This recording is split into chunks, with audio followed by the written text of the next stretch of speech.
வாங்க வணக்கம். இது கிங்ஸ்டார் ஞானம் யூடியூப் சேனல். நான் ஹானரபிள் டாக்டர் ஆர் ஞானசேகரன், யோகா ஆசிரியர். இப்போ பார்த்திங்கன்னா கிளைமேட் ரொம்ப சில்லுன்னு இருக்குது. அதிகமான காற்று, அதீதமான மழை, இன்னும் ஒரு மாதத்துக்கு நமக்கு தொடர்ச்சியாக மழை வேறு இருக்குது. அதனால் என்ன அப்படின்னா, நம்மளுக்கு இருக்கக்கூடிய சுற்றுப்புறம் ஃபுல்லாக பார்த்திங்கனாக்கா ரொம்ப குளிர்ச்சி அடைஞ்சிருச்சு. தெரு பக்கம், ரோடு பக்கம் போக முடியல, தோட்டத்து பக்கம் போக முடியல, தரையும் ரொம்ப குளிர்ச்சியாக இருக்குது, சுவரும் ரொம்ப குளிர்ச்சியாக இருக்குது. இப்போ இதனால் என்ன அப்படின்னா, சளி பிடிக்குது. சளி பிடிச்சிதுனாக்கா உங்களுக்கு தலைவலியிலேருந்து ஜுரத்துலேருந்து எல்லாமே வந்துடும். இப்போ அதிலிருந்து நம்மளை தற்காத்துக்கிறதுக்கான ஒரு பயிற்சி முறை தான் இப்போ நம்ம பார்க்க போகிறோம். இந்த வீடியோக்கு போகிறதுக்கு முன்னாடி இந்த சேனலை சப்ஸ்கிரைப் பண்ணாமல் இருந்தீங்கன்னா சப்ஸ்கிரைப் பண்ணிட்டு பக்கத்தில் உங்களோட பெல் பட்டன் அழுத்தினீங்க அப்படின்னா நான் போடக்கூடிய வீடியோக்கள் உங்களுக்கு தொடர்ச்சியாக வரும். அப்படி ஒரு லைக் பண்ணிவிட்டு ஏதாவது உங்களுக்கு சந்தேகம் இருந்துச்சுன்னா கமெண்ட்ஸில் போடுங்க. இந்த குளிர்ச்சியிலேருந்து நம்மளை உடம்பை தற்காத்துக்கணும்னா கொஞ்சம் உஷ்ணத்தை அதிகப்படுத்தணும். அந்த உஷ்ணத்தை அதிகப்படுத்தக்கூடிய மூச்சு பயிற்சி தான். இதுக்காக நீங்கள் ஒரு 2 மணி நேரமோ 1 மணி நேரமோ பெரிய பயிற்சியோ பெரிய முயற்சியோ பெரிய இடமோ எதுவுமே தேவையில்லை. வீடுகளில் தரையில் கூட தண்ணியாக இருந்தால் கூட பரவாயில்ல. நீங்கள் ஒரு சேரில் உட்காந்துட்டு செய்யலாம், ஒரு பெஞ்சு மேலே உட்காந்துட்டு செய்யலாம், சோஃபா செட் மேலே உட்காந்து செய்யலாம். நமக்கு ஒரு சின்னதாக ஒரு பெட்ஷீட் இருந்தால் போதும், அதை போட்டு நீங்கள் எங்கே வேணால் உட்காந்துட்டு செய்யலாம். அதனால் நமக்கு ஒன்றும் பெருசாக நமக்கு இடப்பற்றாக்குறை அதெல்லாம் பிரச்சனையே ஒன்றுமே இல்லை. 2 பயிற்சி தான். ஒன்று நாடி சுத்தி, இன்னொன்று சூரிய பேதனா. நாடி சுத்தி அப்படிங்கிறது உடம்புல 72 நாடி ஓடுது, அதை ஃபுல்லாக சுத்தம் பண்ணி தயார் பண்ணிக்கிறோம். அதுக்கு அடுத்தது சூரிய பேதனாவை செஞ்சு நம்மளோட உடம்பு உஷ்ணத்தை அதிகப்படுத்திக்கிறோம். இவ்வளவு தான். நாடி சுத்தி 9 சுற்று செய்யணும், சூரிய பேதனா 9 சுற்று செய்யணும்.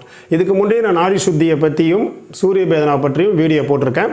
நாடி சுத்தியை பற்றின வீடியோவை மேலே ஐ கார்டில் கொடுக்குறேன், என் கார்டில் கொடுக்குறேன், கீழே டிஸ்கிரிப்ஷன்லேயும் நான் லிங்க் கொடுக்குறேன். நீங்கள் போய்ட்டு அதை போய் பார்த்துக்கோங்க. ஆல்ரெடி உங்களுக்கு தெரிஞ்சிருந்தால் நீங்கள் அதை அப்படியே ஃபாலோ பண்ணுங்கள், ஒன்றும் தப்பு இல்லை. இந்த நேரத்தில் இது அவசியம் செய்யணும். சில பேருக்கு இந்த பிராணாயாமம் தெரியும், ஆனால் எப்படி செய்கிறது அப்படின்னு தெரியாமல் சில குழப்பம் இருக்கும். அதனால தான் இந்த வீடியோவை சின்னதாக உங்களுக்காக நான் மாரி கொடுத்துருக்கேன். அதே மாதிரி சூரிய பேதனாவை பற்றிய லிங்க்கும் பார்த்தீங்கன்னாக்கா வேலை ஐ கார்டில் கொடுக்குறேன், என் கார்டில் கொடுக்குறேன், கீழே டிஸ்கிரிப்ஷனில் கொடுக்குறேன். நீங்கள் அதை போய் பார்த்துட்டு விளக்கமாக நிறைய தெரிஞ்சுக்கணும் அப்படின்னா அதில் போய் நீங்கள் தெரிஞ்சுக்கோங்க. 9 சுற்று நாடி சுத்தி செஞ்சுட்டு சாதா மூச்சு 3 முறை சாதாரண மூச்சு இழுத்து விட்டால் போதும். அதுக்கப்புறம் சூரிய பேதனா 9 சுற்று சாதாரண மூச்சு இழுத்து விட்டால் போதும். முடிஞ்சிருச்சு காலையில். இதேமாதிரி சாயந்தரம் ஒரு தடவை. சளி பிடிச்சிருந்தாலும் பரவாயில்ல, மூக்கு ரொம்ப அடைக்காமல் இருந்ததுன்னா நீங்கள் பட்டன் செய்யலாம். அதுக்கான விளக்கங்கள் நான் அந்த வீடியோவில் கிளியராக கொடுத்துருக்கேன். எல்லா வயசினரும் செய்யலாம். உங்களுக்கு யாராவது தெரிஞ்ச யோகா ஆசிரியர் அல்லது பயிற்சியாளர் இருந்தாங்கன்னா கேட்டு செய்யுங்க. அப்படி இல்லைன்னா அந்த வீடியோ நீங்கள் ஃபுல்லாக பாருங்கள். எல்லா விளக்கமும் கிளியராக கொடுத்துருக்கேன். நான் இப்போ எல்லாத்தையும் செஞ்சு காமிச்சேன் அப்படின்னா அது பார்த்தீங்கன்னா கிட்டத்தட்ட ஒரு 20 மினிட்ஸ் மேலே போயிடும். அதனால் உங்களுக்கு ரொம்ப ஷார்ட்டாக சொல்லியிருக்கேன். அந்த பேரை சொன்னால் உங்களுக்கு போதும், தெரிஞ்சவங்க நீங்கள் அப்படியே செஞ்சுக்கலாம். நாடி சுத்தி 9 சுற்று, சூரிய பேதனா 9 சுற்று, வேறு ஒன்றுமே தேவையில்லை. இதை தொடர்ச்சியாக செஞ்சு பாருங்கள்.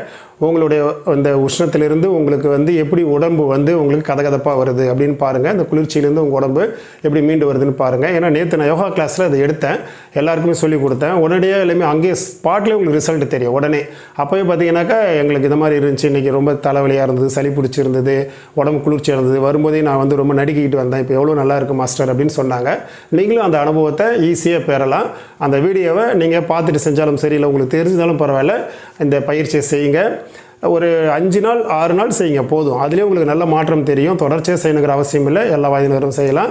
இந்த சளி பிரச்சனையிலிருந்து உங்களை தற்காத்துக்கோங்க. இவ்வளோ நேரம் என்னோடய வீடியோவை ஸ்கிப் பண்ணால் பார்த்ததுக்கு மிக்க நன்றி. இந்த வீடியோ உங்களுக்கு தொடர்ச்சியாக வரணும் அப்படின்னா சப்ஸ்கிரைப் பண்ணிவிடுங்க, பக்கத்தில் பெல் பட்டன் அழுத்திட்டு ஒரு லைக் போட்டு விட்ருங்க. மீண்டும் நன்றி நன்றி நன்றி.